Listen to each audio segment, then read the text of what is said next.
बेचारा केजरीवाल। आम आदमी पार्टी सुप्रीमो का बदलता कैंपेन स्टाइल दिल्ली में क्या रंग लेकर आएगा?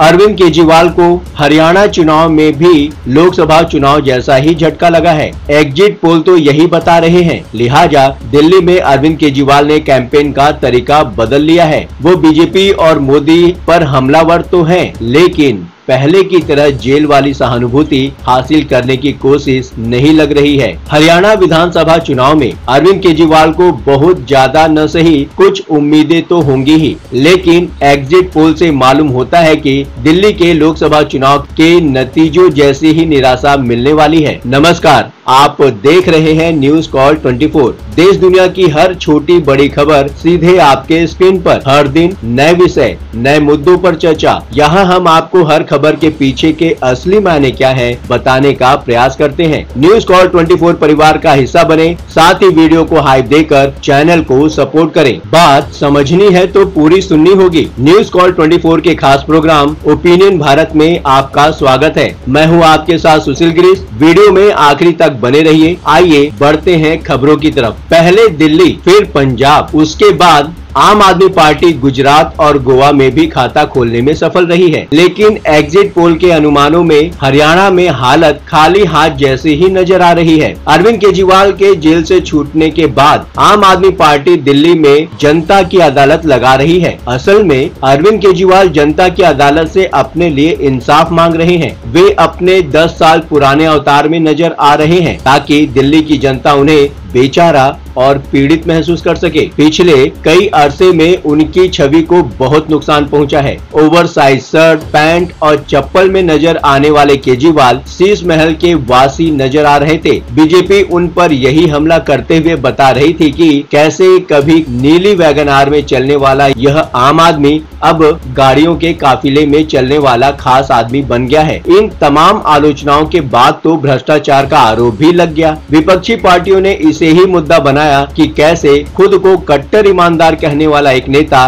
कट्टर बेईमान बन गया। एक इम्पोर्टेंट बात बोलनी है, एक छोटी सी रिक्वेस्ट है आपके लिए। मैं उम्मीद करता हूं कि आप चैनल को सब्सक्राइब करने के साथ साथ नोटिफिकेशन के लिए बेल आइकन को जरूर प्रेस करेंगे। अब चलते हैं हमारे मेन टॉपिक की तरफ। केजरीवाल दिल्ली सीएम की कुर्सी छोड़ने के बाद अब अपनी पुरानी छवि पाने के लिए जद्दोजहद कर रहे हैं। मानो उनसे बड़ा बेचारा कोई नहीं है। 2 मिनी ट्रक में वे अपना सामान लेकर नए घर में चले गए हैं और वहां से नए सिरे से उन्होंने अपनी पुरानी वाली राजनीति का आगाज किया है। वे यह साबित करना चाहते हैं कि अहंकारी वे नहीं, भाजपा है। आखिरकार केजरीवाल ने कैंपेन का तरीका क्यों बदल लिया? दिल्ली के छत्रसाल स्टेडियम में लगी जनता की अदालत में अरविंद केजरीवाल ने दिल्ली के लोगों के हितों में काम करने की कसम दिखाई और कहा, मैं आज कसम खाकर जा रहा हूं, मैं दिल्ली की जनता को उनके अधिकार दिलाकर रहूंगा, दिल्ली को पूर्ण राज्य बनवा कर रहूंगा, दिल्ली को एलजी से मुक्ति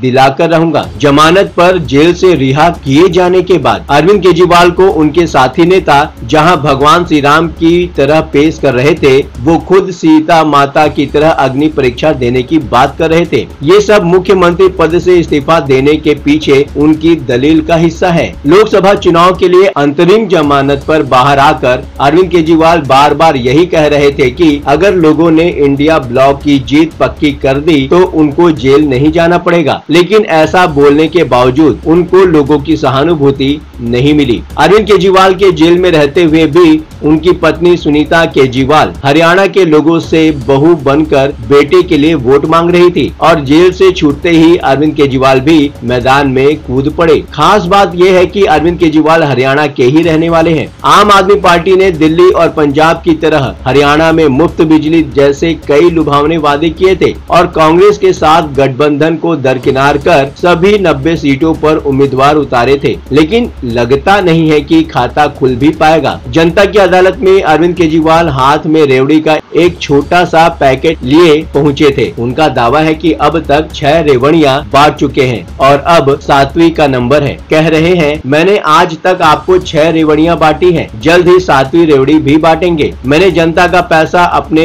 दोस्तों में नहीं बांटा, बल्कि उसे जनता को ही सुविधाएं दी हैं। बीजेपी और प्रधानमंत्री नरेंद्र मोदी को घेरते हुए अरविंद केजरीवाल ने कहा, मैंने तो जनता से तिल, घी और चीनी इकट्ठा करके रेवड़ी बनाकर जनता को सौंप दी। दी, लेकिन मोदी जी ने तो सारे देश की मिठाई की दुकान उठाकर अपने दोस्त को सौंप दी। मेरा गुनाह यही है कि मैंने मोदी जी के मित्र को दिल्ली की एक भी रेवड़ी नहीं लेने दी। अरविंद केजरीवाल भी राहुल गांधी की तरह मोदी का दोस्त बोलकर कारोबारी गौतम अडानी की तरफ इशारा कर रहे हैं और रेवड़ी का बार बार जिक्र इसलिए कर रहे हैं क्योंकि प्रधानमंत्री मोदी ने दिल्ली सरकार के मुफ्त के वादों को रेवड़ी बताया है। रेवड़ी का नाम लेकर मोदी और डबल इंजन पर भी निशाना है। प्रधानमंत्री मोदी की तरफ इशारा करते हुए अरविंद केजरीवाल का कहना है, अगर वो फरवरी से पहले किसी बीजेपी शासित राज्य में फ्री बिजली देंगे तो मैं दिल्ली में प्रधानमंत्री मोदी के लिए प्रचार करूंगा। अपने भाषण में अरविंद केजरीवाल याद दिलाते हैं, बीजेपी की 22 राज्यों में सरकारें हैं। आप इनसे पूछना कि वे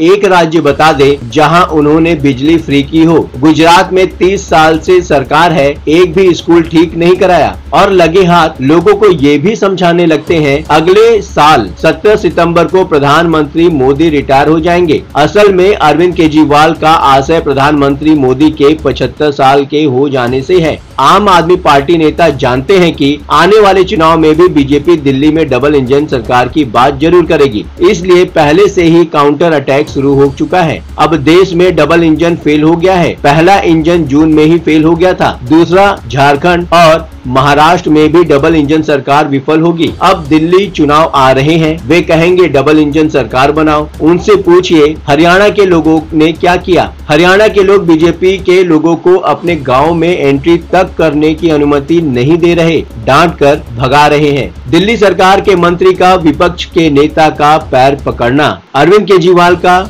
मुख्यमंत्री पद से इस्तीफा देना, मुख्यमंत्री आवास खाली करना, ये सब बीजेपी के हमलों से बचने का ही एहतियाती उपाय तो है। ऊपर से अपनी तरह से ये कहने के लिए भी हो गया है कि पद की कोई लालसा नहीं है और तभी मुख्यमंत्री बनेंगे जब जनता फिर से मैंडेट देगी। और ठीक वैसे ही दिल्ली सरकार के मंत्री सौरभ भारद्वाज का विधानसभा में विपक्ष के नेता विजेंद्र गुप्ता का पैर पकड़ लेना या मुख्यमंत्री आतिशी का अपनी गाड़ी छोड़कर बीजेपी नेता की गाड़ी में बैठ जाना, ये सब भी अरविंद केजरीवाल की रणनीतियों का हिस्सा ही है। जिस तरीके से आम आदमी पार्टी के नेताओं ने आतिशी को टेम्परेरी मुख्यमंत्री के रूप में पेश किया है, दफ्तर में रखी गई खाली कुर्सी भी उसी रणनीति का हिस्सा लगती है। मतलब जरूरी नहीं है कि आतिशी ने अपनी तरफ से भारत की तरह खड़ाऊ में शासन करने की बात कही हो। दिल्ली की बसों में मार्शल के रूप में तैनात 10,000 से ज्यादा सुरक्षा स्वयंसेवकों को पिछले साल हटा दिया गया था क्योंकि नागरिक सुरक्षा निदेशालय ने आपत्ति जताई थी कि उनकी नियुक्ति आपदा प्रबंधन की ड्यूटी के लिए हुई है। अब चुनाव से पहले आम आदमी पार्टी फिर से उनका हक दिलाने के नाम पर नई मुहिम चला रही है और उसी मुहिम का हिस्सा रहा मार्शलों की बहाली के मुद्दे पर दिल्ली में हुआ हाई वोल्टेज ड्रामा, जिसके बाद अरविंद केजरीवाल ने कहा, मुझे गर्व है अपने मंत्रियों पर जो लोगों के काम करवाने के लिए किसी के पैरों में भी लेट जाते हैं। लगातार 3 बार दिल्ली में आम आदमी पार्टी की सरकार बना लेने